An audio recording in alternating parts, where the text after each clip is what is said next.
Good morning students. आज हमारे half yearly exam के जो सिलेबस है तो उसके हिसाब से हमारा ये पहला चैप्टर है। तो हम स्टार्ट करते हैं। हमारा आज का जो पहला चैप्टर है नयनाभिराम नेपाल। नयनाभिराम का मतलब होता है नयन में अच्छा लगने वाला नेपाल। अर्थात नयन में जो नयन में মানে আমাদের বাংলা হচ্ছে চোখের সৌন্দর্য নেপাল। অর্থাৎ নেপাল একটি খুব ছোট্ট একটা সুন্দর শহর বা দেশ যেটা খুব সুন্দর, তাই বলছে নয়নাভিরাম মানে নয়নের দ্বারা ঢাকা বা নয়নের सौंदर्य द्वारा ढाका नेपाल। तो चलो स्टार्ट करते हैं। हिमालय के एक उच्च शिखरों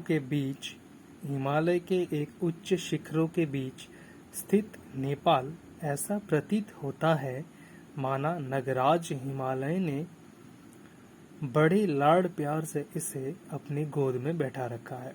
বলছে হিমালয়ের উঁচু শিখরের মাঝখানে নেপাল এমন ভাবে অবস্থিত যাতে মনে হচ্ছে নগরাজ হিমালয় মানে কি প্রচন্ড বড় হিমালয় মধ্যে যেন কোলের মধ্যে যেন সেই নেপালকে বসিয়ে রেখেছে। नेपाल अपना भौगोलिक स्थिति के कारण अब तक बहुत ही सुरक्षित रहा है। नेपाल তার ভৌগোলিক অবস্থানের জন্য এখনো পর্যন্ত খুব সুরক্ষিত একটা জায়গায় অবস্থিত। আমরা জানি যে আমাদের যে হিমালয়ের এভারেস্ট যে ব্যাপারটা আছে পর্বতটা, সেই পর্বতটা হচ্ছে নেপালে অবস্থিত। তো তাই বলছে নেপালের কোলে অবস্থিত এভারেস্টের कोले अवस्थित नेपाल। इसके उत्तर में दुर्गम हिमालय की अजैव चोटियां हो तो पूर्व पश्चिम और दक्षिण में उसकी संस्कृति की स्तोत्र तथा अनन्य मित्र भारत। বলছে এটি এর উত্তর হচ্ছে হিমালয় উঁচু শৃঙ্গ এবং পূর্ব পশ্চিম ও দক্ষিণ বরাবর রয়েছে সংস্কৃতের স্তোত্রে ভরা ভারতবর্ষ। ऐसी भौगोलिक विशेषता ने नेपाल को संस्कृति को अक्षुण्ण बनाए रखा है এবং এই এত সুন্দর ভৌগোলিক অবস্থানের জন্য নেপালকে সেখানে তার নেপালের সংস্কৃতিটাকে কিন্তু সে বজিয়ে রেখেছে। आंखों में सजीव होते नगराज हिमालय के हिमकिरीट के दृश्य ने नेपाल भ्रमण के लिए बढ़ते हुए कदमों के साथ साथ मन में भी नवीन उल्लास का संचार कर दिया। अर्थात এই হিমালয়ের যে হিম মানে সর্বোচ্চ শৃঙ্গটা, সেই মানে শৃঙ্গটা নেপালের মানে সেই লিঙ্গটার জন্য নেপালের মধ্যে ভ্রমণ করতে যাওয়ার যে আনন্দটা সেটা যেন মনকে আরো বেশি করে ভরিয়ে তোলে। नेपाल की राजधानी काठमांडू पर्यटकों का खूब लुभाती है। অর্থাৎ নেপালের রাজধানী ইম্পর্টেন্ট কোশ্চেন কাঠমান্ডু পর্যটকদের মনকে খুব প্রভাবিত করে। লুভাতি কথার মানে হচ্ছে প্রভাবিত হওয়া। इसके आकर्षण में बंधा हुआ पर्यटक इसे देखने के लिए लालायित हो उठते हैं এবং পর্যটকরা এটা দেখার জন্য যথেষ্টভাবে লোভনীয় হয়ে ওঠে। मैंने भी उसे खूबसूरत वादी की स्वयं में आत्मस्वाद कर लिया और सड़कों पर फैले विश्व के विभिन्न देशों के पर्यटक के मध्य समा गया। अर्थात এই খুব সুন্দর এর প্রাকৃতিক দৃশ্য যেন মনে হয় এই রাস্তাঘাট সমস্ত কিছু যেন সমস্ত বিশ্বের কাছে যেন একটা অনন্য রূপ তুলে ধরে। 1950 तक जो नेपाल सदियों से विदेशियों के लिए बंद था, 1950 পর্যন্ত নেপাল বিদেশীদের জন্য বন্ধ ছিল, কেউ যেতে পারতো না। आज करोड़ों पर्यटक के आकर्षण का केंद्र है। আজকে দিনে কিন্তু দাঁড়িয়ে সেটা হচ্ছে পর্যটকদের বড় একটা আকর্ষণের কেন্দ্রবিন্দু। ये शहर पर्यटन व्यवसाय से बहुमूल्य विदेशी मुद्रा अर्जित कर रहा है। এই দেশটা মানে পর্যটকদের কাছ থেকে বিদেশ থেকে ঘুরতে আসা মানুষদের থেকে প্রচুর পরিমাণ অর্থ মানে ইনকাম করে থাকে, আয় করে। यहाँ होटल मकान दुकान सड़कें सभी हमेशा सजे रहते हैं। এখানকার হোটেল বলো বাড়ি বলো রাস্তাঘাট সমস্ত কিছুটাই যেন সেজে থাকে। दुकानों में विदेशी वस्तुओं की भरमार है। দোকানগুলোতে বিদেশি বস্তুতে প্রচুর পরিমাণে ভরে থাকে। जिसमें चीन निर्मित सामानों का अधिक्य है, যেখানে চীন থেকে আসা জিনিসপত্রের জিনিসটা কিন্তু অনেক বেশি। मुझे भी पता लगा कि इन वस्तुओं के ग्राहक या तो केवल संपन्न नेपाली या फिर विदेशी पर्यटक। অর্থাৎ এখানকার যারা ক্রেতা তারা হয় অনেকেই চীনের, নেপালি অথবা বিদেশি পর্যটক। তো এই পেজের কি শব্দার্থ আছে? নগরাজ মানে হচ্ছে হিমালয়, উচ্চ যেটাকে বলা হয়। ভৌগোলিক মানে হচ্ছে ভূগোল সম্বন্ধী, অর্থাৎ ভূগোল বিশেষ। দুর্গম মানে হচ্ছে যাহা পৌঁছা नहीं जा सके, যেখানে পৌঁছানো যায় না। হিমকিরিট মানে কি? বরফ का মুকুট, অর্থাৎ বরফের সিংহ। নির্মিত মানে হচ্ছে বানা हुआ, অর্থাৎ প্রস্তুত হওয়া বা কোনো কিছু তৈরি। চলো নেক্সট পেজটা দেখি। नेपाल अपनी संस्कृति और नैसर्गिक प्राकृतिक सौंदर्यता से सबको लुभाता रहता है। नेपाल নিজের অসম্ভব সৌন্দর্যতার জন্য সবাইকে প্রভাবিত করে। भारत से नेपाल जाने के लिए किसी प्रकार की प्रतिबंध नहीं है। ভারত থেকে নেপালে যাওয়ার কোনো রকম বাধ্যবাধকতা নেই। প্রতিবন্ধকতা মানে হচ্ছে বাধ্যবাধকতা।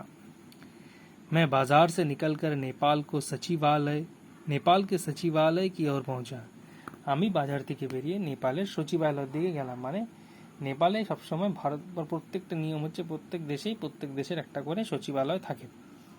ভারতে যেমন সমস্ত দেশের সচিবালয় আছে, অন্যান্য দেশে ভারতীয় সচিবালয় আছে, অর্থাৎ যেখান থেকে অন্যান্য দেশের এক একজন কোনো রিপ্রেজেন্ট করে থাকে।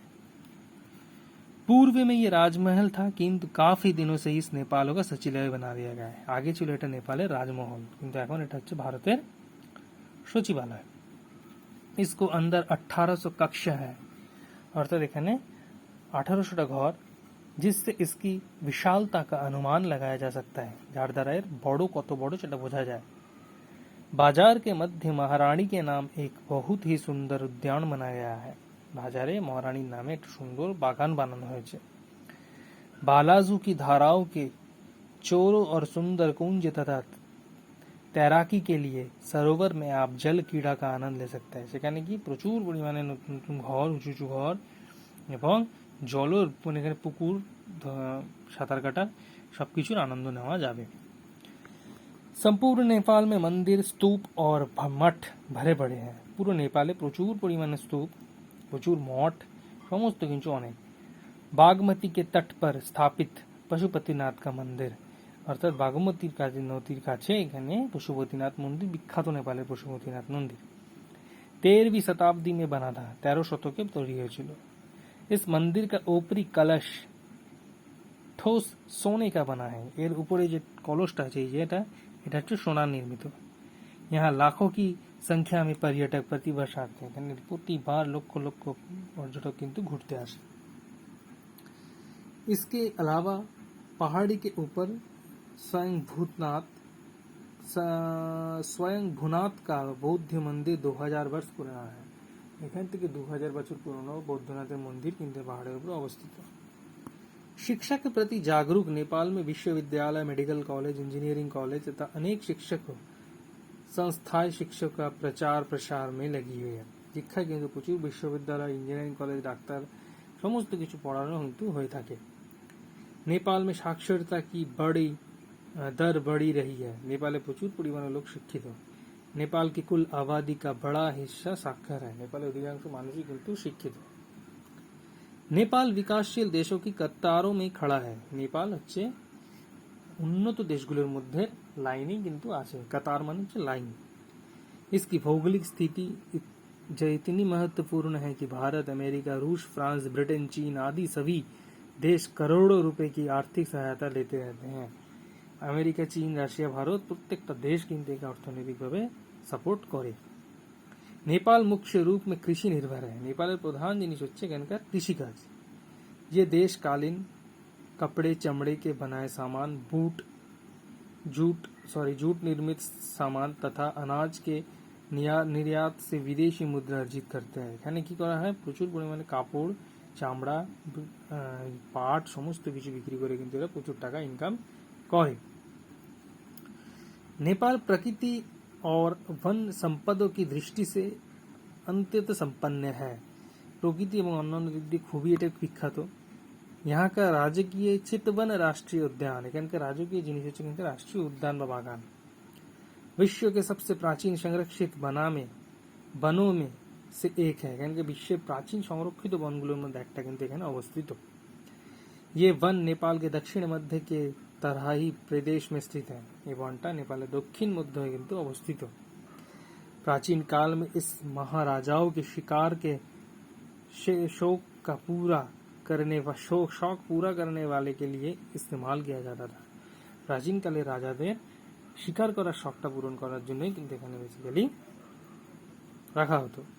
1950 में इससे शिकार पर प्रतिबंध लगाया गया है, এখানে শিকারে কিন্তু প্রতিবন্ধকতা বা আটকানো হয়েছে। 1963 में गेंडों का संरक्षित वन घोषित किया है, এখানে গেন্ডা মানে হচ্ছে মানে গেন্ডা কথাটার হচ্ছে মানে ভালো বাংলাটা হচ্ছে তোমাদের বলছি একটু বাদে। 1963 সালে এখানে গেন্ডা যেটা আছে তার বন কিন্তু ঘোষণা করা হয়েছে। विश्व के कुल गेंडे में 1/4 केवल इस वन में संरक्षित है। গেন্ডে মানে এখানে কিন্তু বিশ্বের প্রায় 3/4 ভাগের 1 ভাগ গেন্ডা কিন্তু এখানে অবস্থিত। सचमुच नेपाल एक रमणीक और दर्शनीय देश है, নেপাল হচ্ছে একটি সুন্দর কল্পনীয় এবং আনন্দময় দর্শন করার জায়গা। তো এখানকার শব্দার্থ কি আছে দেখি। নৈসর্গিক মানে হচ্ছে সহজ স্বাভাবিক, কালীন মানে হচ্ছে গালিচা, হচ্ছে কালীন গালিচা মানে হচ্ছে নিচে পাতার জিনিস, এবং রমণীক মানে হচ্ছে সুহাবনা অর্থাৎ সুন্দর। গেন্ডা মানে হচ্ছে মানে মানে এই বলে এটাকে, গেন্ডা এক ধরনের মোটা গরুর মতো আর কি, চেহারায় খুব প্রচন্ড, এক শৃঙ্গ গন্ডার আর কি, সরি গন্ডার মানে হচ্ছে গেন্ডা। নেপালে প্রচুর পরিমাণে গেন্ডা পাওয়া যায়। তো টোটাল চ্যাপ্টারটা তোমাদের পড়িয়ে দিলাম, তোমরা একটা ভালো করে পড়ো, অনেক ইম্পর্টেন্ট কোশ্চেন আছে, সেগুলো আমি পরের দিন পিডিএফে তোমাদের দিয়ে দেবো, এবং এক্সারসাইজটা আমি আলোচনা করে দেবো। এক্সারসাইজ থেকে যদি ইম্পর্টেন্ট কিছু থাকে লেখার মানে লিখে দেওয়ার মতো, এটা আমি পিডিএফে দিয়ে দেবো, ঠিক আছে। তো আজকে আপাতত গল্পটাই পড়ালাম, তোমরা গল্পটা ভালো করে নিজেরা পড়ো এবং বুঝতে না পারলে আমায় জিজ্ঞেস করো।